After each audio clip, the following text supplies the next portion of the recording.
Muri yeZimbabwe zvinhu hazvina kumira mushe iko zvinezvi kwaona ndatoya nini ubvoziva kuti a lot is happening pane zvinenge zvichitoitika kana uchinge watonge wasvika panapa uchiziva kuti unodeedzera kuti pasi neZANU-PF kunge zvandinoita inini tanga nekulaika this video right now kuitira kuti ZANU-PF yacho iboikane nekuti unonge wasangana nezimonya rinokwanisa kusumudza ZANU-PF nenzeve kudai so ndobva ndairovera pasi kuiti nhasi ndiri kunzwa nyaya panapa izvezvo this is the situation yatiri kutambira pari kunzi near Southerton post office the president's private motorcade was blocked by a huge truck. The truck driver, he had no idea who he had obstructed, as the presidential security team maintained a low but vigilant profile from State House all the way to Salim Gabe Central Hospital. The president's motorcade observed traffic rules, no outriders throughout the unscheduled visit. Security completely obstructive.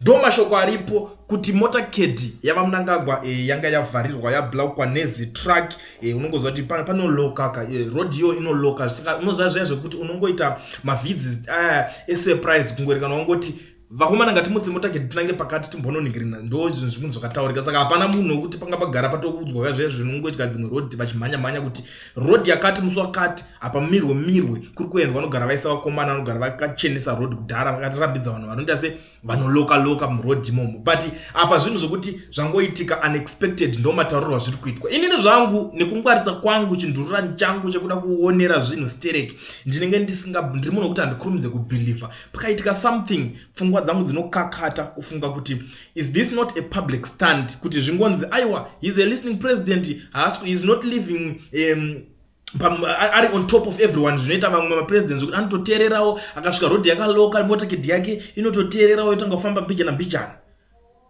ndo zvinhu zvandatanga kufunga pananzwa nyaya iyoyi nekuti inini ndiri munhu wekuti handingobvume zvese but anyway iyoyo ndainzwa kudaro yasvika ipapo ndasangana nevanhu maZimbabweans akawanda vari kutaurawo zvakasiyana kuti panga pakaipa katsaona alright panga paita katsaona nevakomana vesecurity company saka vanhu vanga voita madiro kutsvaga pokupinda napo pedo nepost office ndo mashoko ari kutaurwa nemumwe munhu ari kuexplaina situation chaichoyo yanga yaitika ikoko ingwari kuti this may be a new to some but Mugabe sometimes also drove around without a motorcade while sat at the back of a dark blue 504. I know this because I lived in a neighborhood where he had a small house, not grace. He often came on Sunday afternoon and spent hours there. Mashoko ari kutaurwa nemumwe kuti ayo kuna Mugabe chaizvamboitika ibudawo neprivate ngiri motorcade yake obva angotendera chirova marounds because anga nechimoko chake. I don't know how far true is that, but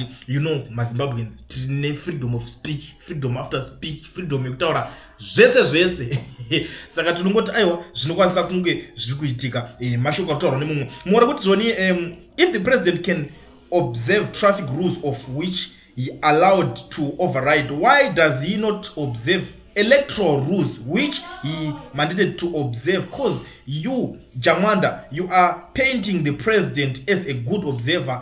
Once he observes rules of election, he becomes a hero. Try it. Zvikadzi zvenyu zvokuti anoobserva anoteerera mutemo traffic chinchi zvese zvamukutaura bo zvekuti tazvinzwa ngaamboteererawo mutemo rules ema-elections obva atry kuzviimplementa motry kuzviita he will become a hero. Ndo mashoko ari kutaurwa nemumwe muZimbabwean kuti zvekuteerera manhikiki nemurodhi hazvina basa tiri kuda kuti ateerere zvema-elections kuti pari kunzi vatwa marules ema-election muchinofambirana neizvozvo because unongoziva kuti zvinhu zvakadai alright let's see next visit should be at Harare Central Police Station vanenge vakazara panze playing snooker tsoro and breaking beer in parking bays ndo mashoko mamwe ari kutaurwa kune vamwe kunzi aiwa anofanira kumboteererapo kuteerawo pane nhingirikini other day. This needs to be done more often. Impromptu visits in government institutions to assess effectiveness and security delivery capabilities. Big shout out to the commander in chief mashoko mamwe ari kubvawo kune mumwe kuti aiwa ngazvirambe zvichiitika tiri ngoti big shout out to you zvekuti munoenda muchinotendera I don't know, mese mune freedom yekutaura zvinhu zvamunenge muchida, so it's actually good kuti munge muchiramba muchidaro. Kuve munhu weopposition kupedza nguva kana muna president vakadadisa apa mukuru, mashoko ari kutaurwa nemumwe ari kuti aiwa kana makuda kuita zvenhu kupedza I don't know, inini zvangu there is nothing chandaona chikunzi chinodadisa apa pane zvinhu zvaitika honestly speaking, but vanhu tine freedom yekutaura zvese zvatinoda. Kurotomoka vanhu vane right futi yekurotomoka zvinhu zvakanhikirikina. Scouting for avenues to effect looting schemes.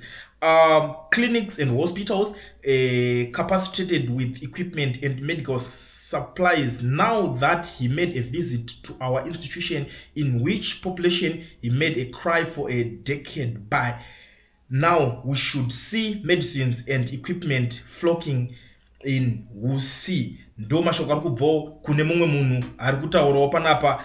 Mumwe ari kuti akaita laki mufesi wegonyeti iyeye akawana mukuru vasiri parani hake. Mashoko ari kutaurwa kunzi aiwa iyeye angatone zvakewo zvanga zviri kutomitisawo laki, otherwise dai akasvika zvake vari pakumhanya aichiona musi wacho aende for sure unochiona. Aisedha unoti iwo vakashanda newe vobva vanoshanda futi nemuridzi wacho anenge achinzi anokupa basa racho iroro, anochiona mese munochiona ipapapa. But vamwe vari kutaura kuti this is actually good news, because unoona panonzi paitika zvinhu zvakadai so izvi kunzi panzi ablokwa motorcade yake yablokwa nenhingirikini anombokwanisa kuona kuti road dzacho mabhora dzinoita, because something like that ndo zvinhu zviri kusangana nemazimbabweans every day, zvekuti road dzinongoloka zvisinganzwisike zviri kusangana nemazimbabweans every day. And hanzi ambokwanisawo kunzwa mapotholes acho emuzimbabwe, uchimbofambuka neimomo uchimbopindawo road yacho uchiona kuti mazimbabweans ndo pavari kufambira every day, ndo pavari kurarama vari.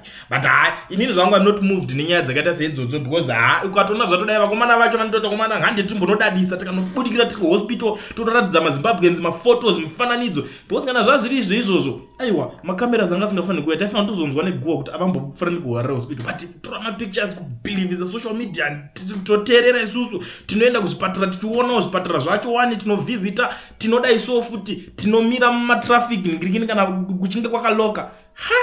Kubhilivisana kwacho hakupere. But anyway, it's a topic for another day. Ndingokuzivisa ndo zvaitika hama dzangu munoziva kuti nini the nyaya yemetision changu kuweka nyaya kunge metsi ndikanzwa nyaya ndinda kunyatsoisawo maonero nemafungiro angu pamusoro penyaya yacho ndinge ndanzwa kuti tive nemafungiro akatisiyanei. Generation yatiri haisisiri generation yana mudhara pedu vekuti vaingovharwa nezvinhu same formula, iko zvine zvitakufunga zviri different. Ndo generation yatiri kutaura kuti generation ine nharo, generation isingakasike kuteerera, inoti ikaudzwa chinhu inobva yafunga kuti ko kana manga madai so. Ndo zvatiri kutaura panapa. So rekedza ndingokuonesai something sandabva panapa. Kana uri muSouth Africa uchida kuregisterwa company yako usina work permit kana kuti study permit, easy izvi. Bata education research yana mukoma Owen. Zvinoitika apa ndezvekudai so zvekuti iwo uzoswera uchiti nokumbira maaccount yekudhara zviya zvinhu zvekare. For now chakungodiwa chete passport yako iri valid, wobva wavhurirwa account yako FNB business account, unokwanisa kuivhurirwa ipapapa Nana Owen, ende zviri nyore. Usamboswera uchinonetsa mafriends kuti shamwari yangu wona zvazodai shamwari yangu